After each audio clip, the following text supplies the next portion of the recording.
Man, I'm excited. Alright, what's up guys? Deadeye Inventor, back at it. You know, I'm always on that grind. Not really. My YouTube schedule is kind of gay. But, you saw the bow last time. That had pretty positive results, but oh my god, you guys slapped the airgun videos, especially on this Fortitude. And I've got a long-time subscriber, you know, of the long time my channel has been up, you know. He asked about my hand pump, and really, dude, this video is essentially dedicated to you. I know I'm walking around the camera here, just stare at that sex appeal of that gun right there. He asked how the hand pump was doing. Now let me tell you, I still own it. And I love it to tears, but it can wear you out sometimes. But I would be damned to find someone who couldn't pump up this Fortitude here. Now I know this thing's probably like out of frame, but I hope you can see most of the silver part here. You know, get your good, pull that out of context. But the reason we're looking at this is because if you want your life to be easy, air gunning in general, what you need to do is get yourself some of this. I'm still new at this YouTube. Let's see if this gets in frame.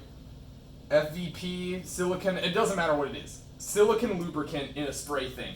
So not only can you spray this on your tube and make your pumping life a lot easier, believe me, that does wonders. We're also going to talk about how you can use some of this later, but I won't let it ruin the sex appeal of this gun right here. So, how am I doing with the Fortitude? Well, it looks a lot different than when you saw it last time. We've got an Atlas bipod, except don't tell anyone, but it's a Chinese clone of an Atlas bipod. I'm not going to tell you any more about that because essentially I am undercutting. It's kind of like piracy. I'm undercutting a big company that had a good idea. And I do feel a little bad about that, but I am a kid trying to get in this airgun world, and that's what I went for. But let me tell you, it works as good as the real thing. So if you want to know more about that, you can do some research on your own. I'm all about budget airgunning. I'm not sure, still kind of morally wrestling with how I feel about undercutting people, but this is how the setup looks now. I don't believe the braided cable was on here last time. I braided this myself, bought some sling studs on Amazon. That was nice.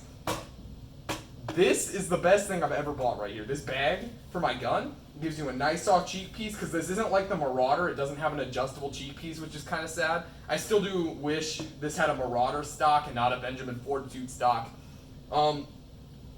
Remember my barrel band mod that I did in the very first video? When I first opened it, I realized the barrel shroud was weak. I would still 100% recommend that. I've had to redo the mod a couple times because it's gotten loose again. But if you do that, you can keep your groups really tight. Talking about groups, I'll play a clip and voice over it at 25 yards. So right off the bat here, we're really going to start getting right into the shooting. It's a really windy day, off and on wind, so go ahead and watch the weeds in the background. This is only 25 yards, so wind doesn't have the biggest deal, but I am going to, you know, talk about what Matt Dubber says, because these are FX hybrid slugs, and he says if you're not impressed with the accuracy of a slug at 25 meters, I wish I recorded some more this day. I kind of wanted to keep it all on the same day to make it consistent. Consider this is a 10-shot group also, and I'm not a very good shooter, but he talks about how slugs get more accurate past like 25 yards. I should have done a 50-yard group. I didn't. I did 25 and 100, so just take what you have.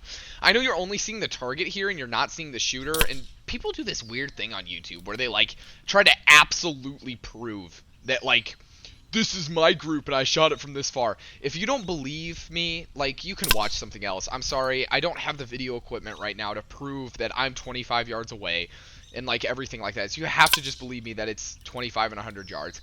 I still am pretty happy with this group, especially because of the wind today. I mean, it doesn't look as windy as it felt, but you can see right now some grass is moving. But this group could fit under my thumb. After the end of these clips of the shooting, you're going to see it. It's going to pan to a picture. So yeah, it could have been a better 10-shot group, but it's the real deal. It was first take, and I'm going to take it.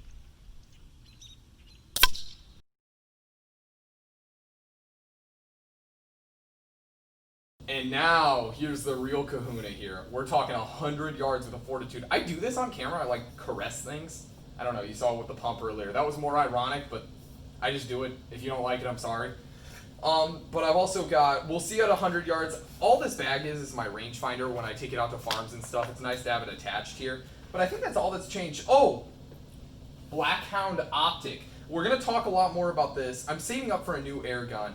Not because the Fortitude's bad, just because I've outgrown it. I'm looking to improve my shooting a lot and things like that. and I'm moving up in the airgun industry, we're going to look for an FX Dreamline. So I wouldn't recommend this scope for the Fortitude. This is overkill. This is the Blackhound 6-24 by 50 first focal plane scope. It's a beautiful piece of glass, but I would still recommend the UTG scope I had, the UTG SWAT that I had on my first videos. Let me get that, I have that. Yeah, in my first videos I was using this UTG SWAT, and this is 4-16 by 44. This is more than enough what you need with the Fortitude. So this is what I would still recommend.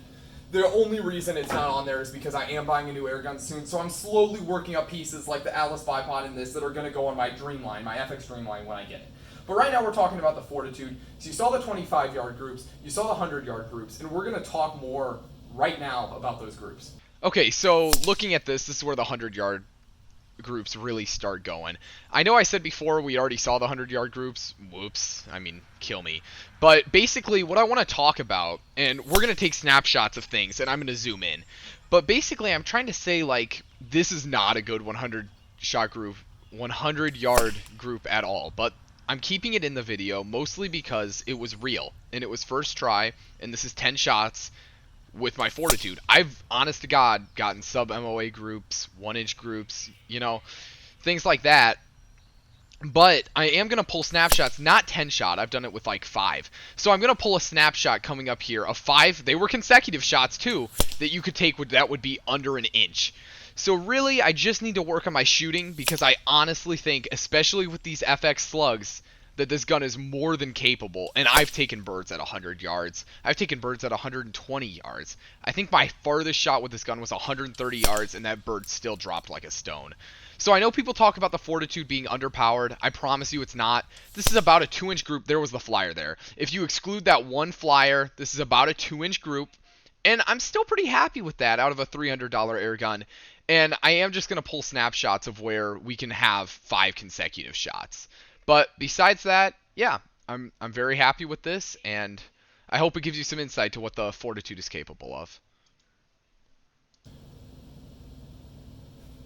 Okay, the group section's over. We've looked at accuracy. Let me tell you, this gun is damn accurate, especially for the money. Let's talk about ammunition now.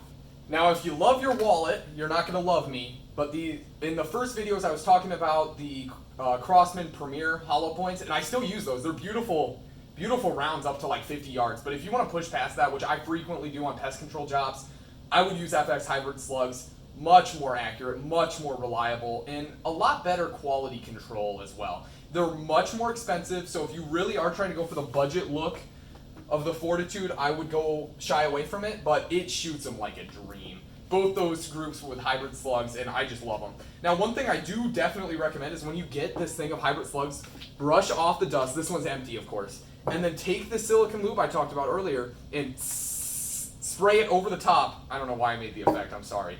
But what that will do is keep your barrel very clean and keep it lubricated, and it really makes them shoot a lot better. And they also hold up better in the sun. They don't get corroded in the rain. I would definitely recommend just always having a bottle of this on hand. It's just very helpful. Another thing I added to the gun is this bubble level. I don't know if you can see it right here. That was only like 10 bucks on Amazon. That was a beautiful addition. It's made my long range shooting a lot easier. But besides that, I've just done a bunch of plinking, a bunch of hunting. Let's play some clips of some birds that have gone through. I'll voice over them too. So first thing to definitely note about these clips is that they were all on invasive starlings, I believe, except there's a pigeon clip coming up that's just butchered pigeons after I got them, just for fun, you know. But just to show you that I do eat what I take on pest control jobs, the rest are just slow-mo from my Pixel 3, so it's good enough footage, but it's just like mounted on top of my gun. So it could be a lot better, but I just hope you appreciate showing. I think all these shots were, the first one's about 30 yards. I think the second one's like also 30. These were just in my backyard. I have taken this on pest control, but I don't usually record there. Maybe later, but I don't have a good camera setup, so, you know, eventually. Alright, we've talked about hunting capabilities, things like that. Hand pump is still a dream. I don't own a compressor. I don't own a tank. I pump this gun up with a hand pump. Tuning-wise, the Fortitude is not a tuner, so sorry.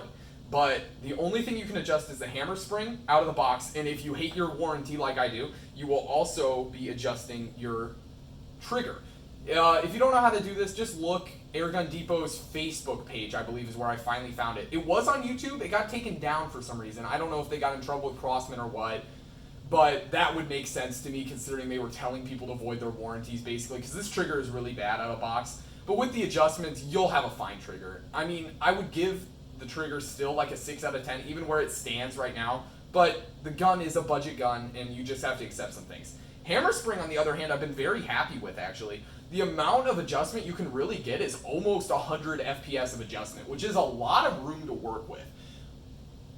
It's not, competition grade room to work with, but it is better than a lot of other budget PCPs. So I've been happy with it. Right now I do have it on the highest hammer spring you could be, and that's where I would recommend you go, especially for small game.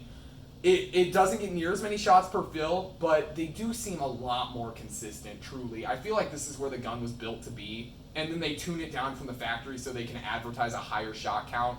That's just my opinion. I don't have anything to back that up, but that's what I think. I think the highest is a good place to sit.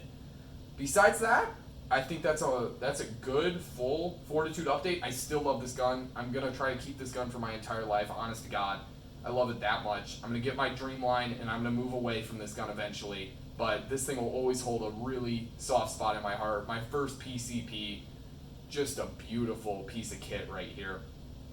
And yeah, I think that's about all I have to say. This was a pretty quick video, especially by my standards. I like to make long, drawn-out videos, but I tried to talk fast this time, try to get it all through. So just give me some feedback in the comments if you can. Don't bother if you can't. I am going to flash big Benjamin Fortitude big in the title because I have 2 videos out on the Fortitude, and the one that I did that got a lot more views. I'm not trying to do this YouTube full time, but let's play the algorithm as much as we can. So that's about all I have to say. I really appreciate your time. I hope you enjoyed the checkup on this Benjamin Fortitude, and really, honest to God, if you want a $300 PCP, this is always what I will recommend. Thank you.